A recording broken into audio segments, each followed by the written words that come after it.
Have you ever wondered what it would be like to turn a SURRON Light BX into a Tesla? Me neither, but today that's exactly what we're going to be achieving with this Aoocci C6 series Apple CarPlay display, made for motorcycles but also compatible with the SURRONs, Talarias and many other e-bikes. So let's get straight into it. The display arrives in some really nice packaging. It's got the display shown on the front showing that it is compatible with Apple CarPlay and Android Auto series, and then flipping over to the back, it's just got a scan me code with all of their social medias and WhatsApp, etc. So then we can slide the box open, and underneath there is another lovely box provided. We can then take the top of that box off and it looks like we're going to have the display for a start. So taking the display out of the packaging, this is a 6.25 inch display, so 6.25 inch display. We've got all of the cables at the back of the display with a cover on it. This will be the display itself. It's actually really thin, considering I thought it might be chunkier than this, but it's actually a really thin unit and it's a very lightweight unit too. The display itself does come with many other goodies, so we do get a front and a rear facing camera included inside of the box, as well as some tyre pressure sensor monitors. So these will go on the valves of your inner tubes and tell you your tyre pressure while you're riding. We also have a load of other hardware that's going to assist in fitting all these things to the bike. There is many ways you can power this display through your bike, so it does include many different power cables. So these power cables would attach straight onto your battery if you had it on a motorcycle. And then we have the cable which we're going to be using today, which is the USB power cable. Then we also get some extension cables. This will be for the front and for the rear facing cameras, and we also get some thumb controls which can go on the handlebars. We do also have a cover that can fit onto the display as well, and finally we do get the instructions. We also get a 64GB SD card which is going to fit into the display too. Now we have everything unboxed, we can start fixing this mounting plate to the rear of the display. This is held on by 4 anti-theft screws. Now we can take the other attachments for the display and start to fix them to the bike as well. It was a simple case of taking the 2 bolts and the 2 nuts provided and clamping everything onto the handlebars where it would fit. I wanted to have the display as central as possible, and this was the closest to the centre of the handlebars that I could get it. Now we have the mounting bracket installed onto the handlebars, we can install the rest of the display, making sure there wasn't much movement and that it was nice and firm.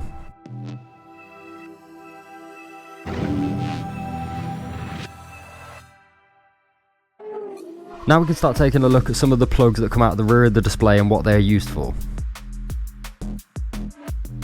I started with the USB power cable which we're going to be used to make this compatible with the SURRON, and I matched that up with the plug that says power on the rear of the display.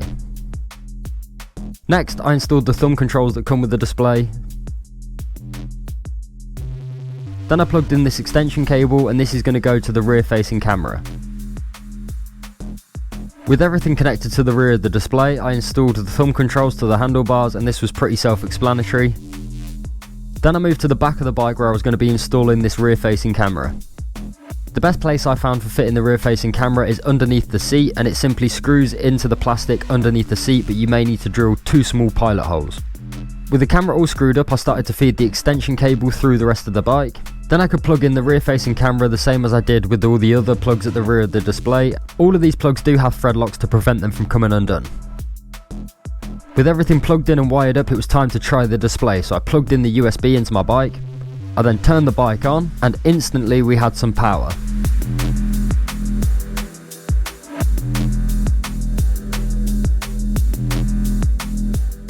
The final thing we had to install were these front and rear tyre pressure sensors. These tyre pressure sensors replace the dust caps on your wheels on the front and the back. These then wirelessly connect up to the display and will give you live feedback on the air pressure of your wheels, and you can even use them for things like setting alarms for when the tyre pressure is too high or too low. So we are out on the bike with the Aoocci display screen on the bike as well. Everything's powered up, we got the CarPlay up and running, everything's all connected up and Bluetooth ready, and we're going to be taking a look at some of the specs and features of this display and testing it out. Cheers mate. Bit early for a bev, innit? 1:45, maybe not, it's a sunny Sunday, we'll let him off. So in terms of the display and what comes along with the display, this is a 6.25 inch display, so 6.25 inch display. Plenty big enough, plenty bright enough. This screen does have auto brightness, which I've actually turned off, mainly for the purpose of this video, because we're going to be going in and out of sunshine. I didn't want it brightening up and then dimming every 2 seconds, so the auto bright is turned off, so it's just going to hopefully stay as bright as it can for the rest of the video. So like I mentioned, I've got the CarPlay all set up and running, so we can scroll through, and it is exactly like a car would be. Thank you. It's exactly like a CarPlay would be inside of a car. So you got your messages, your WhatsApp, your Telegram, you got music, Spotify, maps, basically a bit of everything. Hey up, Jay's come to say hello. So once again, anything that comes along with Apple CarPlay will be compatible on this screen, and then also this screen is compatible with Android Autoplay, so if Android is your preferred choice, you can use Android Autoplay as well as Apple CarPlay. How do? What a lovely man. So of course with Apple CarPlay that does mean you get navigation, so I can click onto my maps. It is glove friendly as well. My gloves seem to work with this CarPlay screen, so I can go onto my maps. We can see exactly where we are. At the minute we're flying around here somewhere. We can then set routes, see data, and basically follow a trail. I've not got any routes set at the minute, so we're going to go back off of the map. So we can then go from the CarPlay home screen, which is what we've got on the screen now, into the home of the actual display, which is a different interface, different home screen, which is what we've got now. And on the home screen you'll have things for settings such as the brightness of the screen, the sound. This screen does make noises. It is fully touch screen, so when you click it, it will make sounds and it will make noises. Cheers guys. So you do have full control over the volume, as well as the Bluetooth settings. You can obviously connect to Bluetooth and with Wi-Fi to this display. I believe the CarPlay actually works through Wi-Fi, so when you connect to the CarPlay unit, it will come up as a Wi-Fi on your phone. You can then also transfer data through the Wi-Fi as well, and what I mean by transfer data is this screen, like shown earlier in the video, does come with a front and a rear facing camera, which will constantly loop record.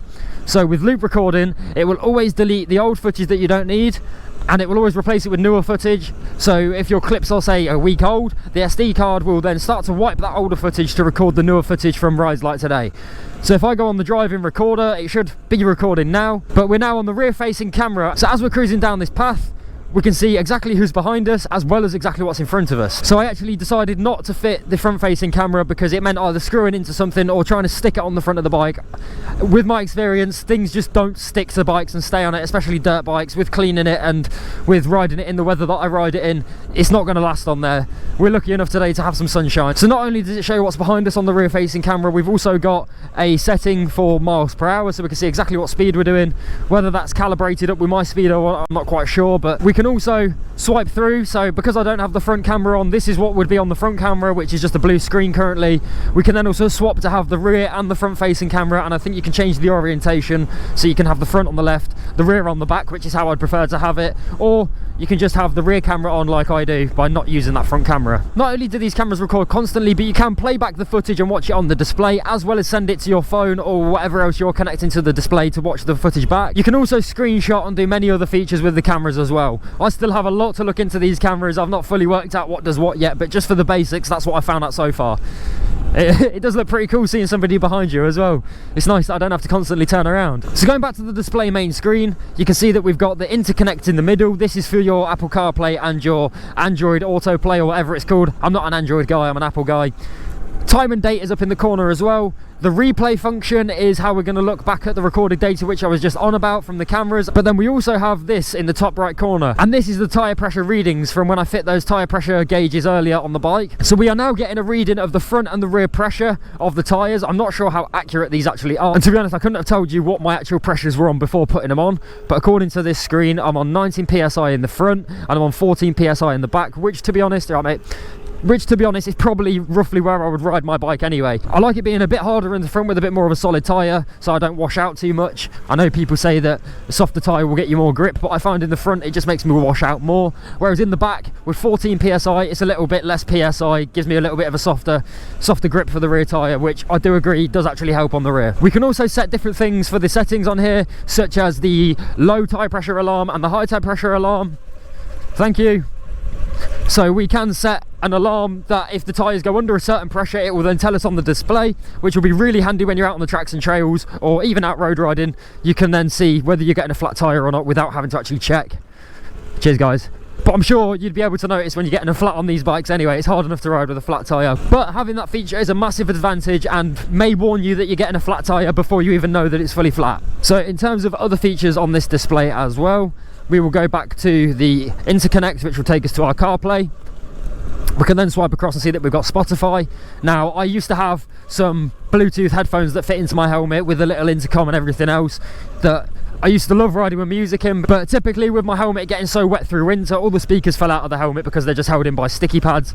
So it basically all fell apart. I have still got the unit and I just need to buy some new headphones for it, which I will end up doing. But this display will actually connect up with your phone and some headphones with your phone. So you can have Spotify set up on the screen and you can control Spotify, which will work through the Spotify account on your phone through the CarPlay. It will then also connect up to the headphones in the helmet so you can listen to your tunes while you're riding and enjoy having some music playing while you're on a sunny day cruise like today. This display does have a waterproof rating of IP67, which as far as I'm aware is quite a high waterproof rating. It should be fully weatherproof, so if you are deciding to ride this bike in extremely high temperatures or extremely low cold temperatures or even wet conditions, this display should be able to handle everything that you're going to put it through, although it does advise on the website that you don't pressure wash these displays. It might not handle the pressure being jetted all over the screen because it is a touchscreen display unit. It's advised that you do not jet wash it. So if you are going to jet wash your bike, you definitely want to cover over the screen in some way, shape or form. But for riding in all weathers, you can ride in torrential rain, you can ride in blitzing sunshine, and you will know that this screen is going to be able to outmanage all of it. So we did see that this display screen does come with a shield that fits over and around the display. That is to give you some shadow when you're riding, so if the sun's shining it will actually cover the display a bit, as well as block some of the weather and the water that will be trying to come onto the screen when you're riding. Say you're riding in the rain, that little shield will just give you a bit of protection. So coming to my next point, who is this display actually for? And this display is going to be for the people who want to ride their bike on the road. The main reason you would want an Apple CarPlay unit on a SURRON like this, or to even try and turn it into a Tesla like we have done, the only reason you would really need one of these is because you were riding on the road. With the navigation, it's handy to have the navigation, but realistically, thank you very much. Thank you. So with the navigation and everything else, you don't really need these features off-road. Me personally, when I ride off-road, I like the smallest displays and the smallest electrics possible because you batter your bike. If you're riding through trees and forests and all sorts, your handlebars get battered.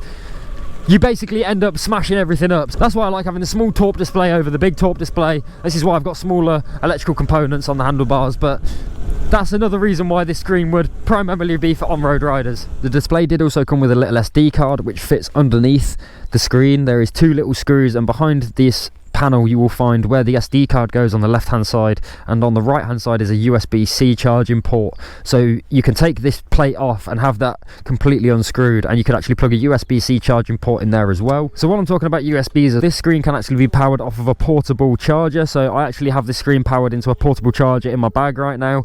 I did have it plugged into the USB on the bike, but for the purpose of the video I wanted to plug it into a USB charger so we can see how much power it actually uses. So by the end of the video I'll have this screen on the whole time while I ride, so I'll have a look at the end of the ride how much power this is used by checking the portable charger. It did start on 100. I'll have to look at the specs of the portable charger on the back of the charger. Hopefully it says it on there, but we'll see how much power this uses on a portable charger like this, so we can roughly judge how much battery it would use on a bike. If I had to guess, it probably doesn't use a lot of power at all. So we also have a settings function on the home screen of the display, so we can go in and change the language, the time settings, the speed units from kilometers to mile per hour. I've put it in mile per hour already. Phone audio, we've got key volume, so how loud the volume is of the keys when we press it, or you can even turn it on and off. You've got a Wi-Fi switch to turn the Wi-Fi on and off. You've got the pressure, which is the tyre pressure settings. You've got a screensaver setting. You've got GPS info because this has got GPS in it. You've got auto bright, format SD, and reset to factory settings. So you've got plenty of settings in there to play with as well. Plenty of things that you can change on this display to suit your needs, and of course plenty of functions to assist you along while you ride. So in terms of how easy the installation was, well, you saw me install it in the video and it was a fairly easy installation. I'd say that the way that the clamp fits on the handlebars was a bit confusing. It didn't come with any direct instructions on how to attach it to the handlebars because many bikes are going to be different. You just sort of have to use, right guys, you just sort of have to use the combination of things they give you in the kit to try and make it fit as best you can. People will probably fit it in better ways than I have managed to fit mine on the bike. I couldn't put it around the middle because my steer tube's too close to the handlebars the way I've got it set up, so I've actually put it on the side. But it doesn't actually look too bad the way it's sat on the handlebars. It's still fairly central, so I'm not too bothered by that. And then because it's on rotational balls on the arm and on the actual display, you've got many different ways you can actually orientate it and have it. The display is held on with anti-theft hardware, so the screws are anti-theft screws. It's not a normal Allen key. You do have to have that special Starbit Allen key which we saw to undo the screws. So it's not a normal tool that people are going to be walking around with to sort of steal these sorts of things, you wouldn't think anyway. Maybe they're going to catch on after watching this video, but it does have some anti-theft hardware with it as well. So pretty much with this whole screen fitted to the bike and all the features that comes along with it, I'd say we're only a few features short of what a Tesla would have on the inside on the Tesla display. I'd say we're only a few fart noises away from it being a Tesla display screen. But this is all you need to turn your SURRON into a Tesla and basically have a whole car radio unit right in front of you on your SURRON. So let's see how the display does around this little track then. Flying in.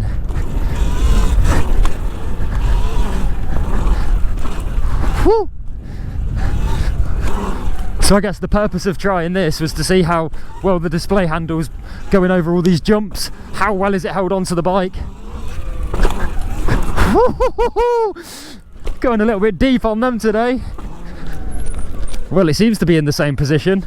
I was concentrating a bit too much to see if it's even moved or not. So to test out the rear view camera, we got some lads here all on their push bikes. They want to see me go around on the SURRON anyway.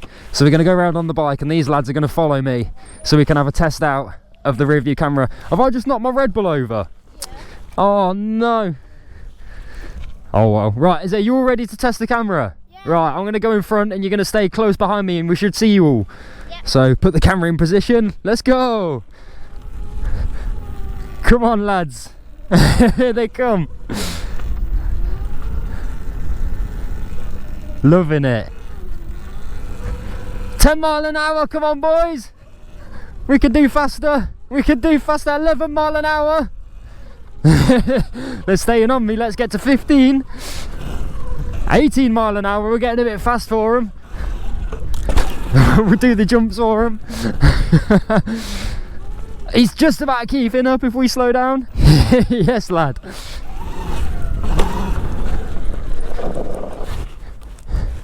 Hey up, he's the fastest. Good lad, well done. Good riding. Good lad. Good riding. Good lad, good riding. Well done, boys. We'll have another quick lap.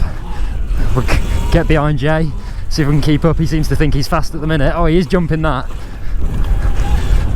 I don't mind jumping that one.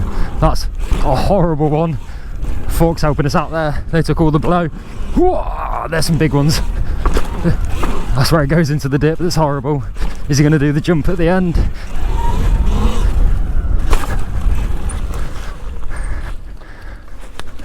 Whew. Oh, the screen's come loose. I think we sent it a bit too hard. Hopefully we've not lost any bolts. Quick repair job. So we should be back up and running. I think the mount actually looks better at that angle because it's more central. What are you saying, bro? You good? Yeah. Nice one, lad. What are you saying? Lots and lots and lots of money. Loads of money, bro. Too much. Hey? It'd be about 75, 70 on this one. They're great fun, mate. They're just ridiculous money. That's a nice bike though. I like yours. Carrera. How are we doing, lads? All good? Yeah. Good lads. So quick little repair on the screen and we're straight back to it. Nice chat with the young lads. They always love the Rons. It's always the younger generation that love to see you. The older generation that aren't so keen. I wonder why. Whoa! Straight through the puddle. Cheers, buddy. Woo! Right, let's stick it into daily. Give us some more power. That's more like it. Woohoo! Literally drifting around the corners now. Whoa! Yes! Power!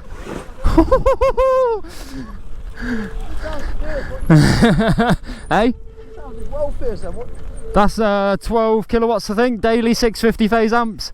She's a rocket.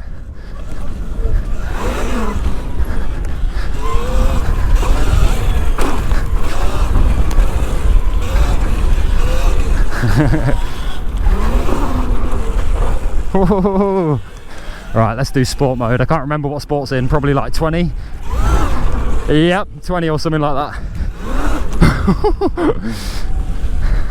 Let's go back down to eco, behave ourselves today. The rocky path.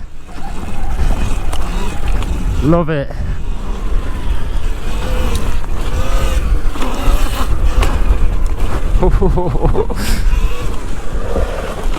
Oh, I'm ready for that. Jumping into the corners, getting wild with it. I'm still loving the seat lift kit. Oh no.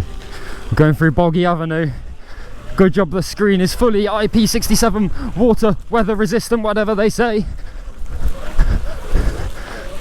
I think we've stayed in the cleanest route apart from Jay roosting us. We've got the Revy Revies. Steady.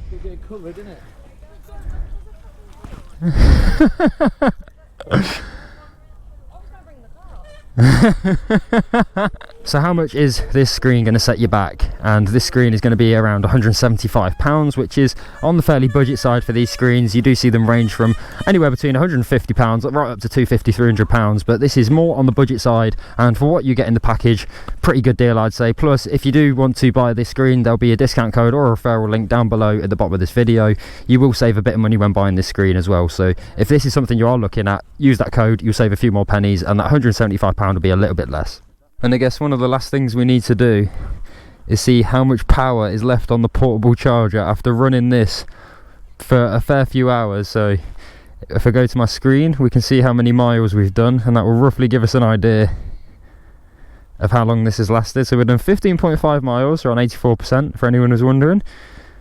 The screen has used just over 52%, or you've got 48% left on the portable charger, which is cell capacity 10,000 milliamp hour, 37 watt hour. So this isn't a mega portable charger anyway, and it's only done just over half of it for a good few hours of riding. So you convert that into battery power for a run, it's probably not going to use a lot of your battery, especially if you got 72 volt or an upgraded one. So now we've been through basically all the specs and features of this display screen. It is a brilliant display. You can see that today we've tested it doing jumps and all sorts, riding off-road, and again, riding it on road is going to be even better. That's mainly what these things are made for. So like mentioned, if you do want to take a look at this display yourself, there will be a link down below in the description of this video, so you can take a look at this display, all the specs and features and the price of this display. There will be discount codes or a referral link, so you can save a bit of money if you do decide to purchase this too. So with all that being said and done, if you have enjoyed this video, make sure you're hitting that like button down below. If you're new around here and you like this sort of content, hit that subscribe button to see more to come in the future. So until the next video, I've been Matt Francis signing out. Peace.